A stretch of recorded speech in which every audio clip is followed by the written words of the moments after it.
Olá, meu nome é Nayara, esse é o Ordem do Dia, o primeiro podcast da Metapolítica, e hoje, estreando o nosso podcast, a gente vai falar sobre o Juiz das Garantias, essa figura que foi inserida pela Lei 13.964, que foi promulgada na véspera de Natal, dia 24 de dezembro, e que agora está suspensa por determinação judicial.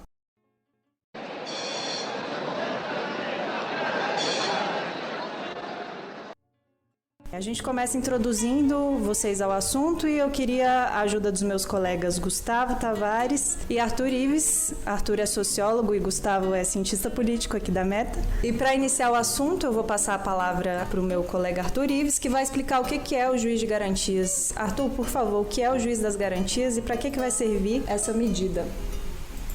O juiz de garantias nada mais é do que uma nova figura jurídica dentro do andamento de um processo. E ele vai ficar responsável por cuidar das decisões que ocorrem durante o processo de investigação. Então, nesse sentido, ele tem uma função antes do julgamento de poder decretar prisão preventiva, poder expedir mandado de busca e apreensão, fazer interceptações telefônicas, fazer quebra do sigilo fiscal e bancário, entre outras questões que envolvem a obtenção de provas. Então ele seria uma figura envolvida objetivamente com a produção de provas durante o andamento do processo. Então, Arthur, em resumo, seriam dois juízes atuando no mesmo caso, um para investigar e o outro para sentenciar? Basicamente, sim, porque esse juiz ele estaria envolvido durante o andamento do processo e haveria a figura já padrão que existe no ordenamento jurídico brasileiro, seria o juiz que trataria apenas da decisão final, de julgamento.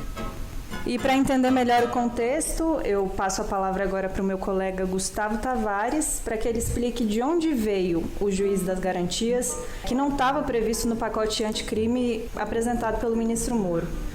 Bem, era exatamente isso, né? Quando o Moro faz a sua proposta do pacote anticrime, não havia previsão dessa figura do juiz das garantias, só que no decorrer do processo, alguns deputados acharam que caberia incluir essa matéria no projeto. Então, em março, depois que foi enviado o projeto à Câmara, o presidente da Câmara, Rodrigo Maia, criou um grupo de trabalho só para discutir esse ponto. E eles discutiam a matéria, tinha um relator, que é o deputado Capitão Augusto, e lá algumas emendas, alguns temas surgiam e eram votados pela comissão. Quem sugeriu primeiramente esse tema das garantias foi uma deputada do PP do Piauí, a Margarete Coelho, em setembro. Tanto que durante as discussões foi falado que a primeira versão do texto foi enviada via WhatsApp, né? Não foi protocolada formalmente no grupo, mas via WhatsApp com os membros desse grupo. No dia 11 de setembro foi a primeira vez que surgiu a versão do texto. Então, depois que surgiu, houve uma reunião da comissão no dia 19, quer dizer, uma semana depois, mais ou menos, dessa sugestão via WhatsApp, que pediu para o presidente da comissão incluir o tema na pauta da reunião. O relator foi contra e ele foi o único contra, tanto na inclusão da pauta desse tema, quanto na própria votação da matéria. Então, teve votação da matéria para saber se os deputados eram favoráveis ou não à inclusão desse tema na pauta. E no projeto em si, na verdade, né? Quando foi aprovado o projeto com as garantias, teve o voto desse grupo de trabalho. Só o relator votou contra. Todos os membros que estavam presentes nessa reunião votaram a favor da matéria.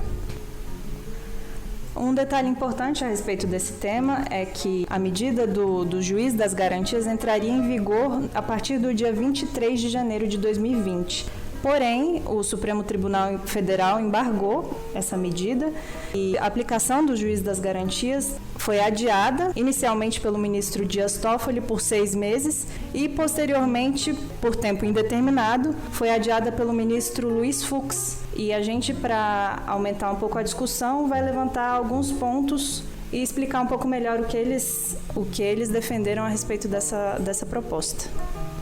A justificativa do ministro Dias Toffoli, quando tomou a decisão, é de que não haveria estrutura em todo o país para criar essa figura do juiz de garantias, né? Porque, na verdade, isso demanda uma certa estrutura, porque vai precisar de um juiz a mais para cada processo. Então, ele adotou 180 dias para que as varas, os tribunais, possam se adaptar a essa nova realidade. O ministro Fux, uma semana depois, revogou a decisão do Dias Toffoli, prorrogando por tempo indeterminado, porque para ele haveria uma questão constitucional a ser sanada pelo plenário do Supremo. Então, um dos argumentos usados pelo Fux é que o órgão judiciário é totalmente independente do Ministério Público, coisas que não são em outros países. Em outros países, o Ministério Público é como se fizesse parte do Poder Judiciário. Então, essa figura do juiz de garantias colocaria em risco a própria organicidade do judiciário aqui no Brasil. Como ele não poderia prever quando o STF vai enfrentar esse julgamento, né, da constitucionalidade do juiz das garantias, ele preferiu suspender por tempo indeterminado até que o plenário do Supremo decida sobre isso. Uma das coisas que chama a atenção no processo de discussão sobre o juiz das garantias é exatamente a posição adotada pelo ministro Sérgio Moro em relação ao tema. É uma posição contrária. E lembrando que, apesar das similaridades que se tinha entre a Operação Lava Jato e a Mãos Limpas, vale destacar que a Operação Mãos Limpas, ocorrida na Itália, ela tem a figura do juiz de garantias. Não nesses termos, mas há um juiz que participa do andamento de coleta de provas, antes mesmo da decisão final. E, apesar de tudo isso, o ex-juiz e ministro Sérgio Moro, ele adotou uma posição contrária. E aproveitando esse assunto que o Arthur trouxe à mesa, eu gostaria de ler algumas declarações feitas por autoridades que são chaves nesse processo. O Moro, como o Arthur já mencionou, ele se manifestou contrário à proposta e ele publicou na sua conta em uma rede social o seguinte: uma mudança estrutural na justiça brasileira demanda grande estudo e reflexão. Não pode ser feita de inopino. Complicado ainda exigir que o judiciário corrija omissões ou imperfeições de texto recém-aprovado, como se fosse legislador positivo. Sobre o envolvimento do Supremo, até o momento, o presidente da Câmara dos Deputados, Rodrigo Maia, disse à Folha de São Paulo que a decisão do ministro Fux de adiar a implementação do juiz de garantias era desnecessária e desrespeitosa com o parlamento. E, por fim, o presidente Bolsonaro disse que o juiz de garantias não era um ataque à Lava Jato e que demoraria anos para ser colocado em prática. Essa afirmação do Bolsonaro a gente vai retomar mais à frente, porque um ponto importante a ser discutido é por que o Bolsonaro não vetou essa medida, se ela parecia não estar alinhada ao interesse do seu ministro da Justiça, o Sérgio Moro. E para ir um pouco mais a fundo nesse tema, a gente reuniu os principais argumentos em torno da discussão e o ponto central deste debate é que a proposta surgiu, na verdade, com a justificativa da isenção, sugerindo que a introdução da figura do juiz das garantias garantiria mais isenção nos processos por haver uma pessoa responsável pela condenação e uma pessoa responsável pela investigação. Em resumo, o cerne do argumento favorável à medida do juiz das garantias é que a medida evitaria decisões arbitrárias, nulidades no processo e talvez outras falhas que já são identificadas no sistema judicial. No entanto, tem surgido muitas críticas quanto ao juiz das garantias, sobretudo que diz respeito à implementação. As pessoas argumentam déficit no número de magistrados e no número de juízes de primeiro grau, principalmente em pequenas comarcas pelo Brasil, cidades mais afastadas e, portanto, com essa carência de cargos de juízes ocupados. Em um artigo para o blog Memento Mori, o juiz de direito Eduardo Pérez trouxe alguns dados sobre a justiça no Brasil que a gente gostaria de expor para vocês. Entre os dados apontados pelo juiz Eduardo Pérez, há o fato de que a Justiça Estadual acumula a maioria esmagadora dos processos. E, além disso, 66% das comarcas brasileiras têm apenas um único juiz. Ou seja, como é que seria possível inserir essa figura, né, do juiz de garantia, sendo que em muitas cidades, principalmente as pequenas, as menores, tem apenas um juiz? Além disso, esse mesmo relatório, né, que ele está se baseando para falar da Justiça Estadual, informa que em 2018 o Poder Judiciário recebeu 2,7 milhões de novos casos criminais. Ou seja, desses 2,7 milhões, 91,3% estão na Justiça Estadual. Ou seja, é uma sobrecarga do sistema judicial, principalmente nos estados, e que ainda pode agravar com essa inserção da figura do juiz das garantias, segundo esses críticos, né, dessa nova figura jurídica. Outro dado interessante desse mesmo artigo do juiz Eduardo Pérez sobre a carga de trabalho de um juiz é que, na média, esse juiz acumula 7.882 processos, com 1.135 novos processos no ano e 1.582 julgados. Esses números são de 2018.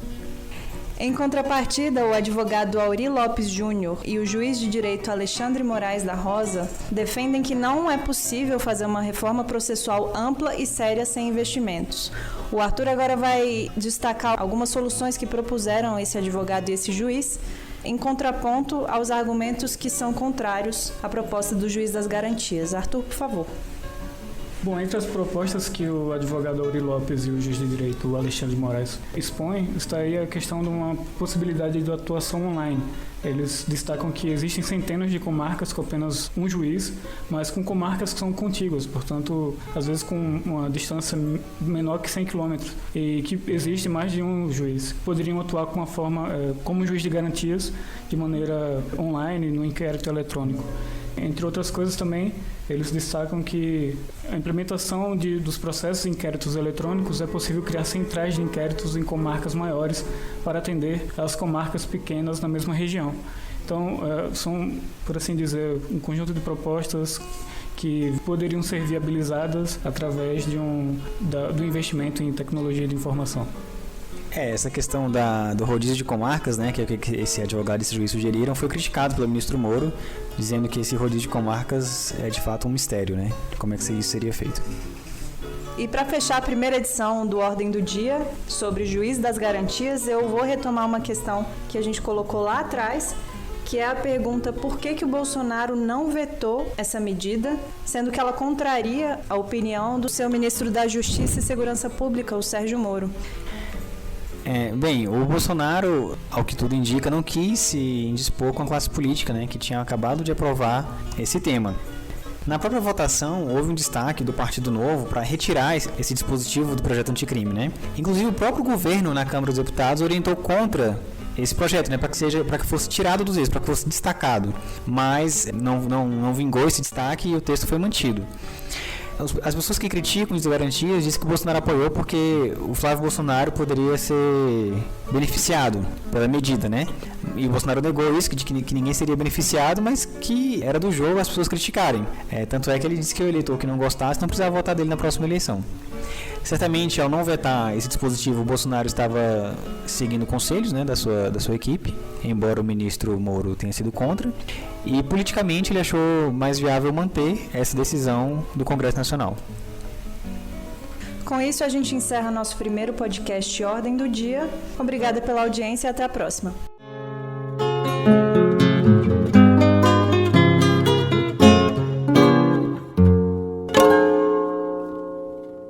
Com os meus agradecimentos, está encerrada a sessão.